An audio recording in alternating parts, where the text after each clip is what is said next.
तो आज हम राजस्थान के माउंट आबू ज्ञान सरोवर में हैं।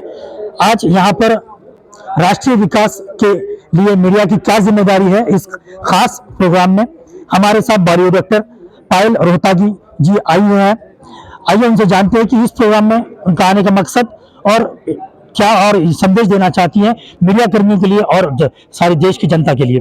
तो मैं यहाँ पर आई बिकॉज मेरे हस्बैंड का स्पीच था and on the way I was told कि मैं भी एक स्पीच दे सकती हूँ इस टॉपिक के ऊपर। तो मैं वो जो स्पीच का पार्ट है वो स्पीच के पार्ट के लिए रखूँगी, मगर आपको संक्षिप्त में इतना कहना चाहती हूँ कि हमारे देश में मीडिया का बहुत ज़्यादा इम्पोर्टेंस है because we are a democratic country. हमें बोलने की आज़ादी है, मगर हम जिस प्रकार से हमारी रिस्पॉन्सिबिलिटी को शायद नहीं समझ पा रहे because we are getting diverted or brainwashed by certain narratives, वो मुझे गलत लग रहा है। मैं चाहती हूँ कि media again comes back to the track where they give information, जो इन्फॉर्मेशन सही है देश हित के लिए। They should not be biased towards one particular party, the ruling party और the opposition party. Media should be unbiased. Media has the power to create a thought, to sell a thought, to instill good thoughts in the younger generation of this country. तो अगर population control bill आवश्यक है हमारे देश के विकास के लिए, तो media should talk about it. वो bill should not be dependent only on the parliament and the ruling parties and the opposition party. Media should take it up to talk about topics which are good for the country.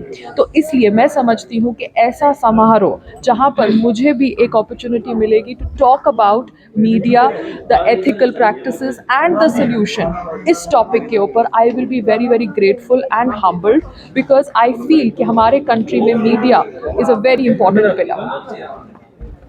Madam ji, ये संग्राम सिंह जी एक जाने माने wrestler की तरफ में हिसाब से जाने जाते हैं।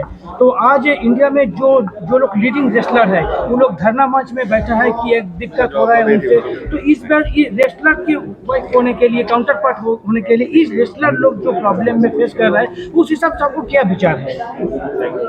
ये आपने मुझे एक दुविधा में डाला है बिकॉज मैंने डिसाइड किया था कि मैं इस टॉपिक के ऊपर नहीं बोलूँगी।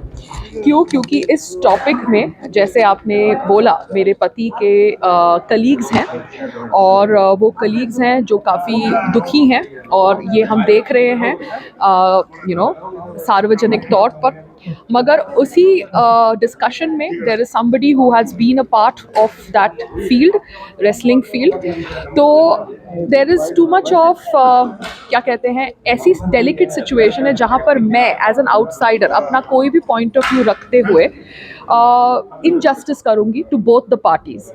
सुप्रीम कोर्ट ने ऑब्वियसली FIR दर्ज कर दी है। They have taken cognizance of the petition that has been filed by the wrestler ladies.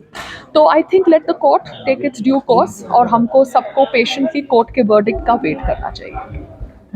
Thank you. ये थी हमारे साथ बॉलीवुड एक्टर पायल रोहतागी। मैं मोहम्मद रईस अब्दुल रज़ाक के साथ माउंट आबू।